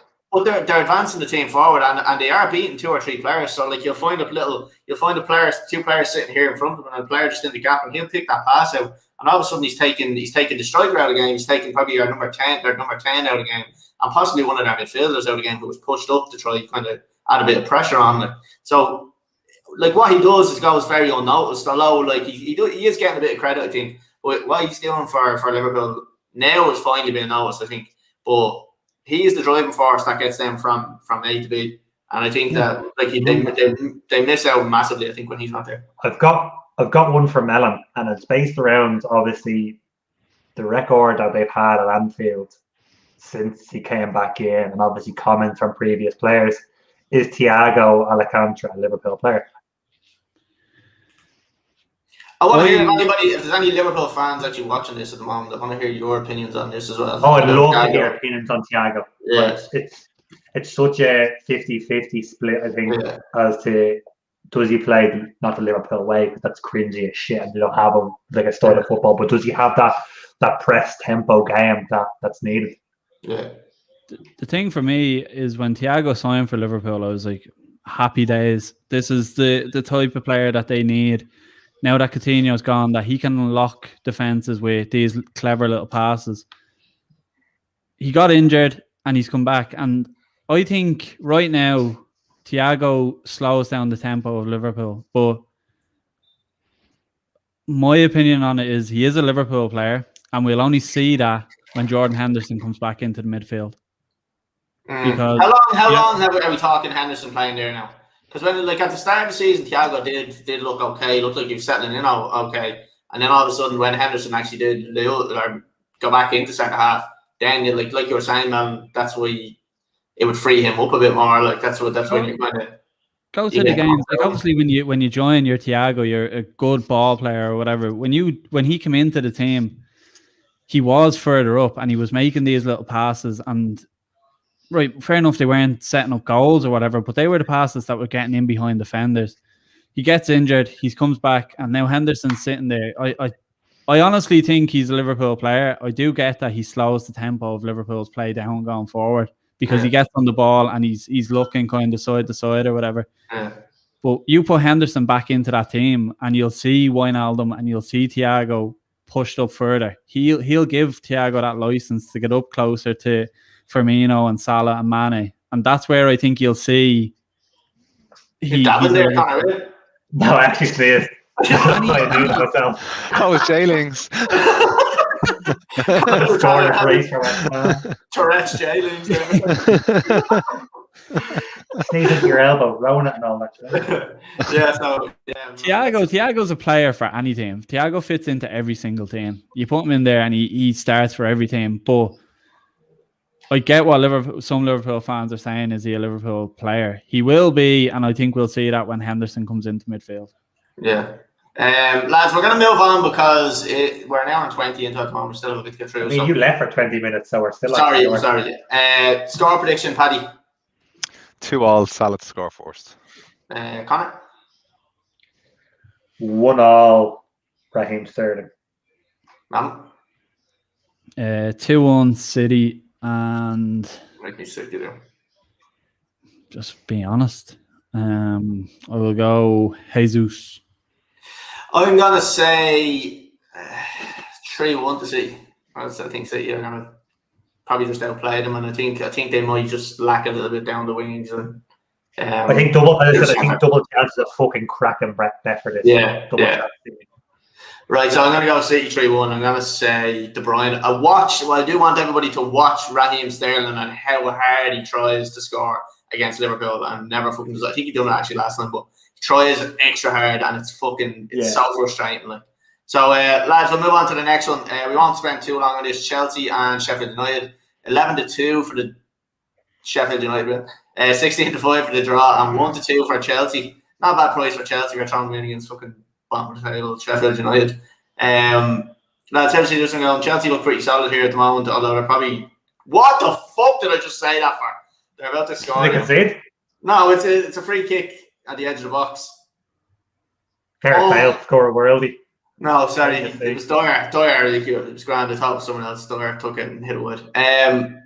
So look, I have to admit, since Tuchel's come in, Chelsea, it's only been 2 games, but they've dominated possession of both games and they've kind of held on to the ball well. They're passing well. It's still kind of. Melon, stop. Come on, say what you're going to say. Come on, say it. Frank who? Yeah, exactly. You've forgotten all about him. You've forgotten all about Frank Lampard.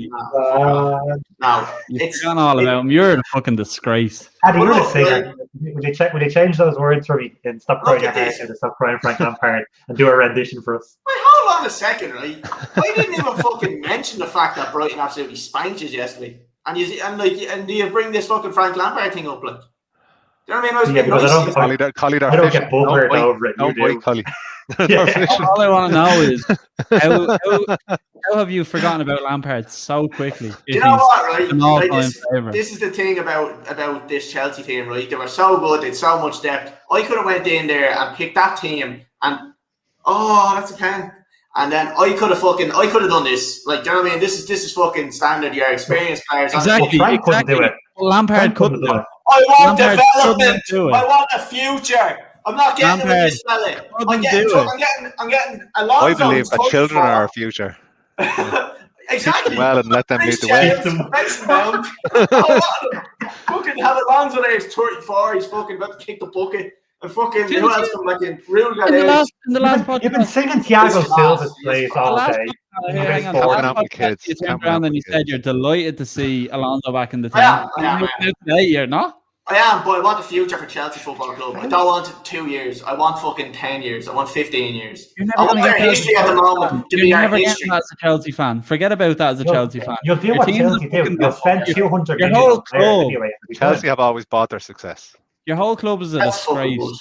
It's a disgrace of a club. Right, we're moving on, lads. Give me score predictions on this one, Connor. 1-0 Chelsea. And do not say Werner. I'm not allowing it. Hudson Odoi. Yeah. Melon? 2-1 Sheffield United. Right, go on, score. Billy Sharp. He's still getting fuck off. Paddy? I'm a little bit afraid to say now. I think 3-0 Chelsea and Werner to score. Werner, what the fuck? The chap can't hit a fucking barn door. I'm going with a 2-1 Chelsea win, and I'm going to say Mason Mount to score. Because here we go. He's not going to play. He's not even going to be in the squad. He's going to play. He's playing for the other 21s. Play to me. Last game, Leeds versus Crystal Palace, 4-5 for Leeds. The draw is 14-5. Crystal Palace are 16-5. Look at that. We've got a comment in here. Patrick Coleman, my father. Lampard and Terry to Bournemouth. How about that? That wouldn't be a bad show. That would be unbelievable. I would actually probably start following Bournemouth, so I'm going to lie. We'll just get a Bournemouth jersey with. Hang on, Paddy, don't be a dope. Why would John Terry leave his coaching job at Villa being paid an absolute fortune to go be a coach at Bournemouth? He's linked with them. He's linked with them to be manager. Don't mind him. He heard that in the back of the taxi that he picked the fella up from Dublin Airport. Told him, "Oh, the scout at Bournemouth. We're getting in these two lads." You never heard of them. Lads, 4-5 for Leeds. The draw is 14-5, and then Palace are 16-5. Conor, how do you see this one going? Do you think Leeds are a decent enough price there? I think against Palace. It's tasty enough for a home Leeds win. Palace won the last two. Are they just trying to get enough points together early on so they can be out of the relegation battle come March? Probably. I think they're all trying to do that. Obviously. Well, I don't think not a lot of them can. I think Palace are probably one of the few ones who can say if they keep going on a kind of a run against those teams that are going to be out of sight by kind of March. Leeds obviously are probably still lining up a mid-table to top half finish. I think they're probably safe as it is now. I can't see them getting any points. The game is over. Class. What a manager. Tuchel, what a manager. Hashtag justice for Frank. Here we go. Go on, keep going there. Leeds have a game in hand over them as well. So I can see Leeds winning the game. I can't see it. It's not going to be. It's going to be a pretty game because there's going to be goals, but it's not going to be a pretty game because it's going to be shite football. Yeah. Koch, I don't think, is back in the squad. He didn't play during the week. Don't know if he'll be back in for this week. Yeah, they missed Koch. They need to put Koch back in this weekend. Yeah. But who knows if it's going to happen or not.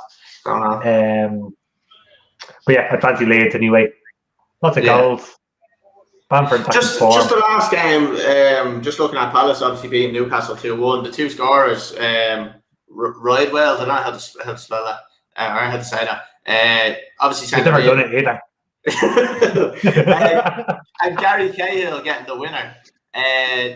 Not really much coming from their creative players when you look at the likes of Zaha, Eze, Benteke, Batshuayi. He scored the weekend, didn't he? Yeah, but sorry, he scored against Wolves. In terms of the last game there, against certain oppositions, like they can be nullified pretty easy. Like, Paddy, do you think Palace are gonna give Leeds a game here, or do you think that they may struggle? I think they'll score because everyone scores against Leeds nearly. But I think Leeds will win the game because I think they're good going forward. Yeah. Or they can score goals. They know how to score goals. But and it's Leeds are at home as well, so I think Leeds will do it. Yeah. Yeah, Melon, what do you think on this one here? This is the one I'm gonna predict plenty of goals, and I'm gonna go 3-3. Ooh, 3-3. Yep. Hello. It's gonna be loads of goals. Right. And scorers. We're gonna go score predictions and move on. So score predictions. Did I get score predictions? No. Bamford. 3-3 Bamford. Okay. Right, Grant. Conor. 3-2 Leeds. Stuart Dallas. Oh, nice. Good bit of value there. Paddy. I'm also going 3-2 Leeds and Zaha score first. Nice one. Join me over here on the winner circle. When I end up being a 0-0 draw. Yeah, exactly. I'm going to say 0-0. No. I'm going to go 2-1 Leeds, and I'm going to say Rafinha to score. He's been pretty good lately, so I'm going to go with that. Lads, that's the matches finished up, so we're going to move on to our next little segment, which is Melons Moan. Who's got a moan, lads? Melon? Conor, I think. Conor. I didn't have him this week. You have no moan from your whole week of existence. No, but I do have more little match attacks. Oh, yeah, we can do that. Melons match attacks. yeah, Melons match attacks. Go on. Melons Moan for this week. I don't know if everyone's heard or not, but we're due to get quite a lot of snow on Sunday, Monday, Tuesday, Wednesday of next week. And from being in work today, after kind of the news was announced last night and this morning, I've heard a lot of people saying, "Oh, you should stock up on food and groceries and stuff on Saturday and Sunday because you're going to be kept in your house for a week." We're in fucking lockdown. You should be in your house anyway. So I don't know what the difference is between being snowed inside and being kept inside because of Rona. There's no difference. The snow is going to be gone by Thursday anyway. Just do a normal shop and it's going to get you through. Can we call it spade a spade? There's not going to be any fucking snow. I'm putting the Christmas Probably tree not. up. Fuck it. And do you know what?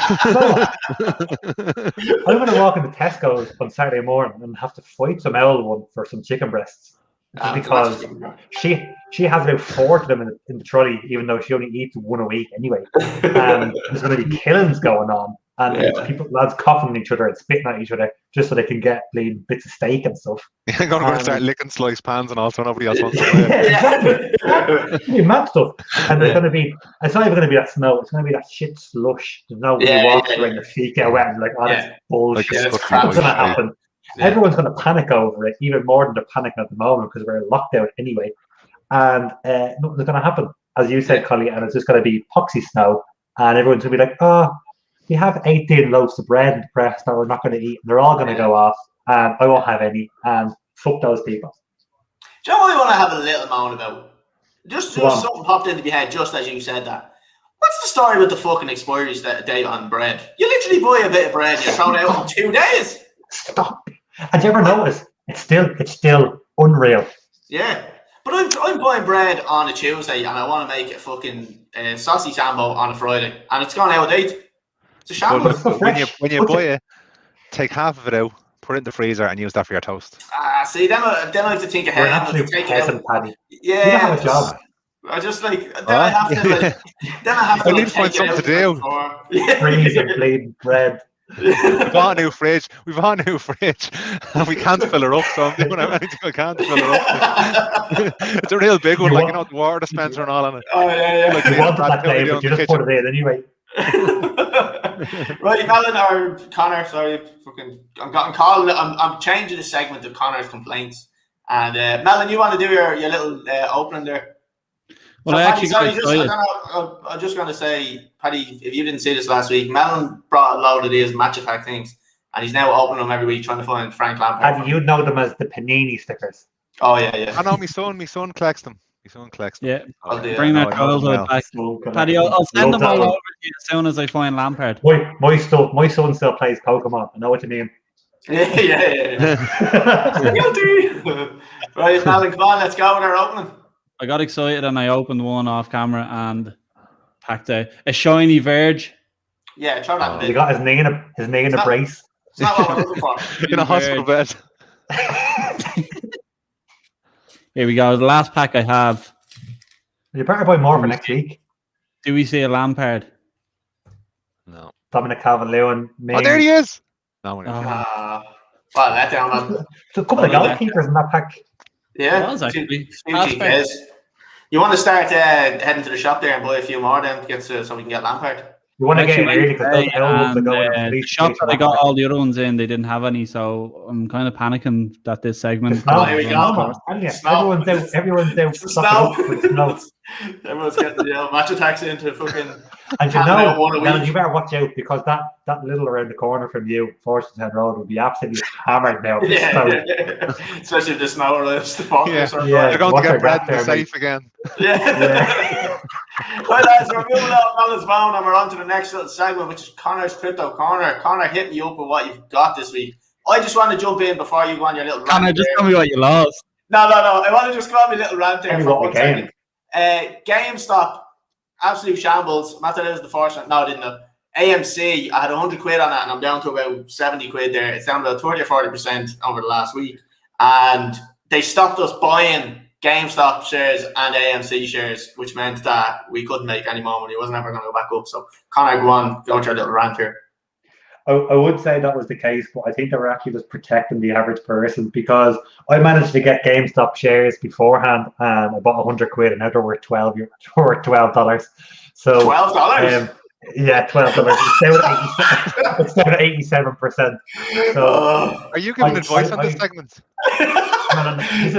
I said last week don't buy GameStop because it's going to be volatile, and I bought it anyway just for the meme.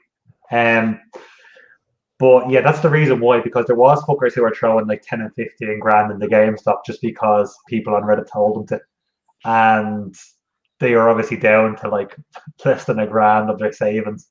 So that's why I did. That's why I said not to. What I said last week was to trade in silver.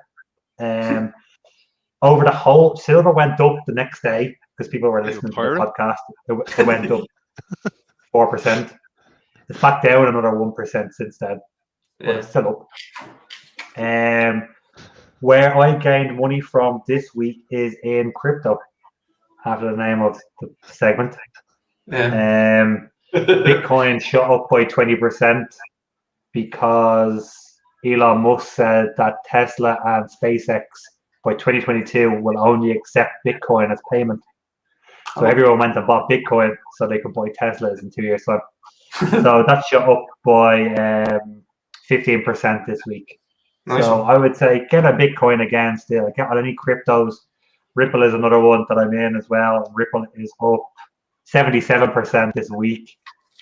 I have bought some more. Put every penny you have into Neo. Long-term investment. Get all your money into Neo.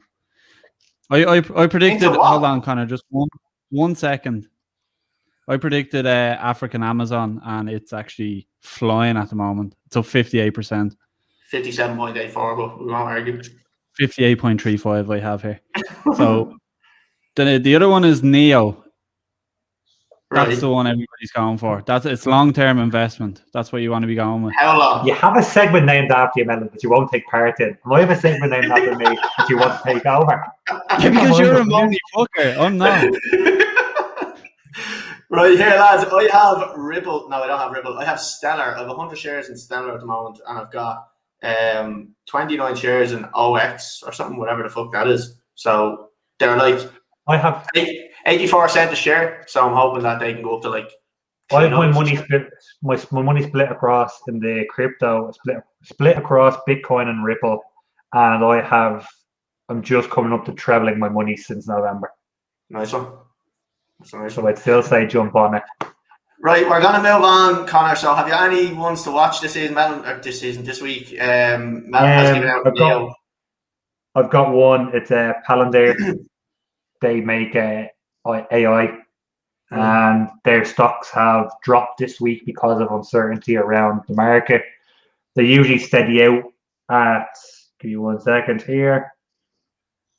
They usually steady out at around $100, and it's been fairly steady. It dropped to $88 this week because of everything that's going on. People sold, thinking that it wasn't going to be as stable. It's going to go back up. So I'd say Palantir, jump on at $88 a share, and it'll be a long-term goer. Yeah, right. Lads, we're going to move on. Just one thing before we move on to the bets, I just wanted to show you there. Connor, you were asking me about this. I was telling you I was after.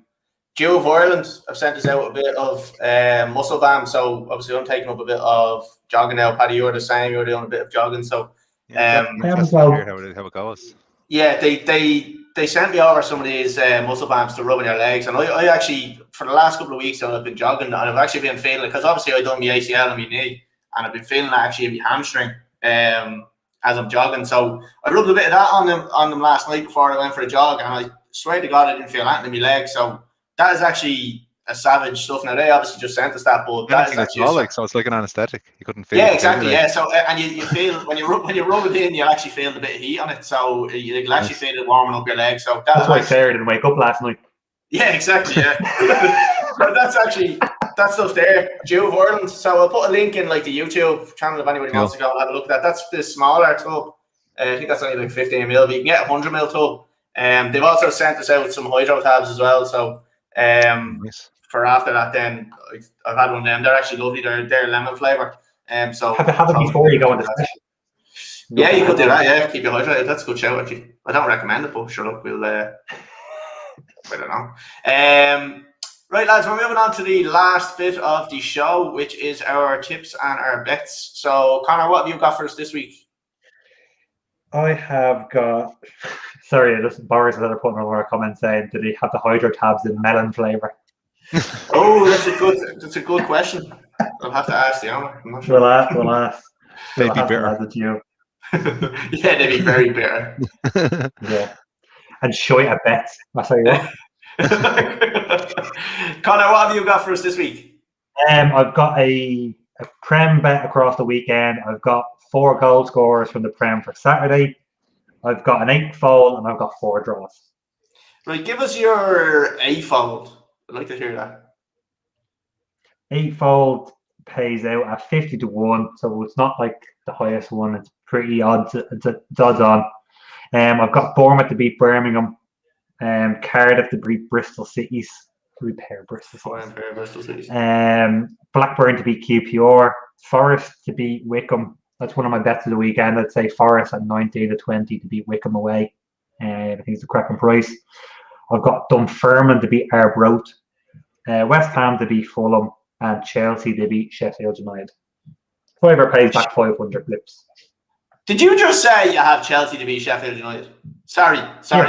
Yeah, that's my brain computed that as Sheffield United to beat Chelsea there for some reason. Sorry about that.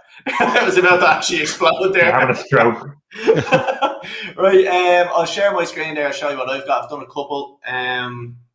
So the first one that I've got done here is an A-fold. So 303-1. I've thrown €2 on this one.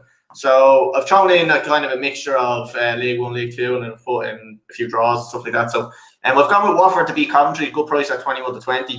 I've gone with the draw between Exeter and Bradford. I've gone with Brentford away to Middlesbrough. I've gone with Accrington to beat Northampton at 7-10. Hull to beat Burton. Newport to beat Grimsby. Walsall to beat Southend. And Tranmere, who I think are a really good price, to beat Port Vale. So that one there is 303-1. I put €2 on it, so that returns €608. Connor, have you thrown out your bet or your draw one there? 4 draws. It's actually a little bit shorter than usual. It pays back at again 50-1. 50? Am I doing maths right in my head? No, you can't be. No, I'm not. It's 100-1. Yeah. Maths. No way, it was 50. Gotta be cans. Leave me alone. I've got Barrow and Cambridge to draw, Stevenage and Morecambe to draw, Ipswich and Blackpool to draw, and Preston and Rotherham. And that's what did you put on that? $5, was it? $5 again, yeah. Nice one. Right, back onto my one there. So I've done a 7-fold, 359-1, €3 on it. So I've done, again, I've mixed it in with a couple of draws here. So I've done Newcastle and Southampton to draw. I've done Sunderland to beat MK Dons. I've done with Portsmouth to beat Plymouth.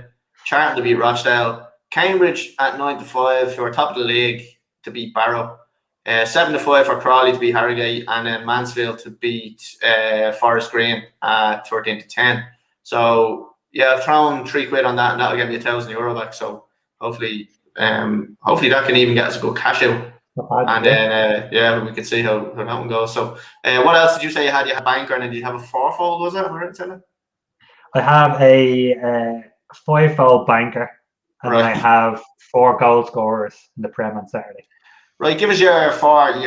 We go to our scorers. So I've done them all I didn't do the early game because fuck being out of a bet at 2 o'clock by getting it wrong. I've done Burnley Brighton, I've done Trossard, Newcastle Southampton, I've done Che Adams.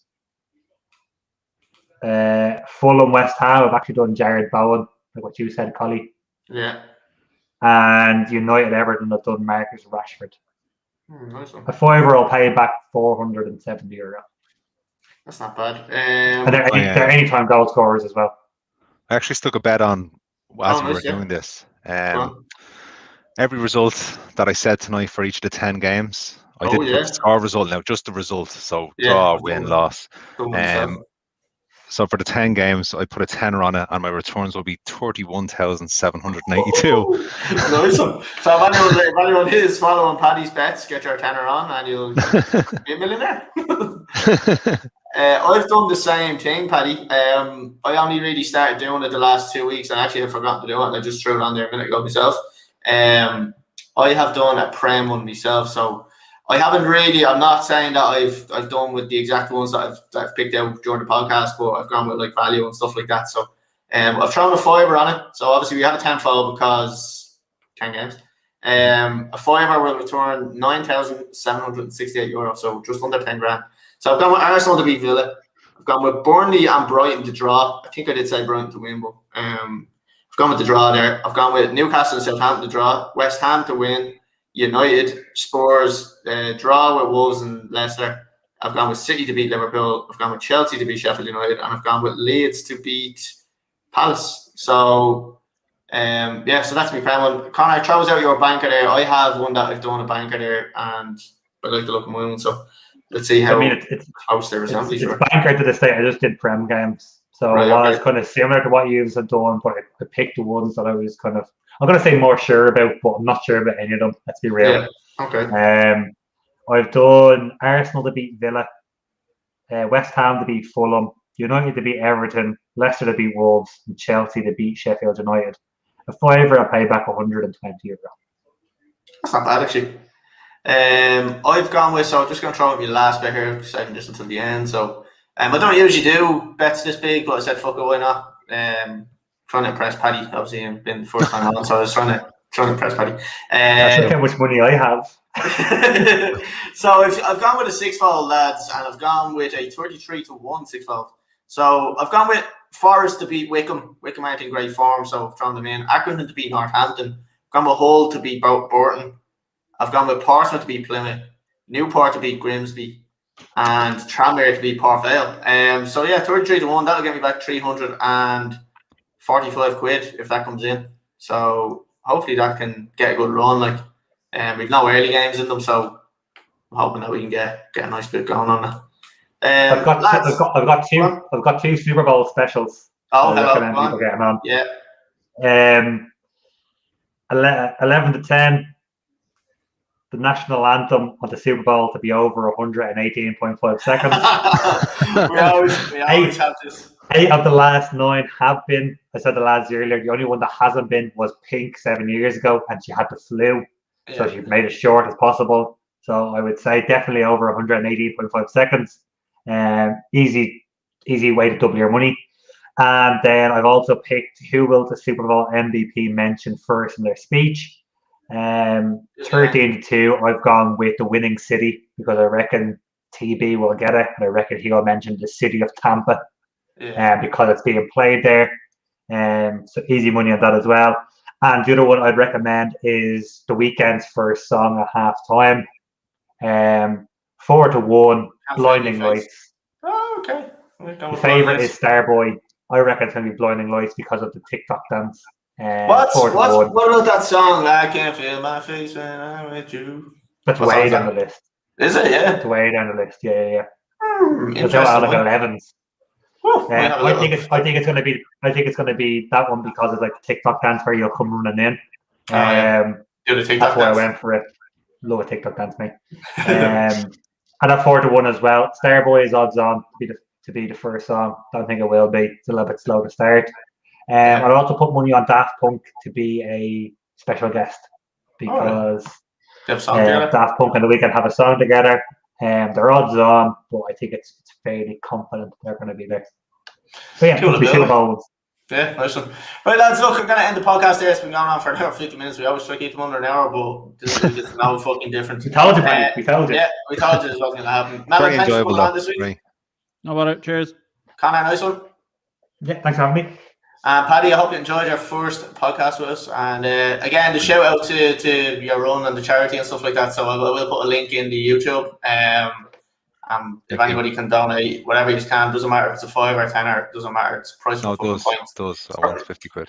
The price of points that you can't buy in the shop. So thank you. Good cause, so fair play to you, Paddy. Right, lads, it's been a pleasure, and sure we'll see everybody again next week. Take care.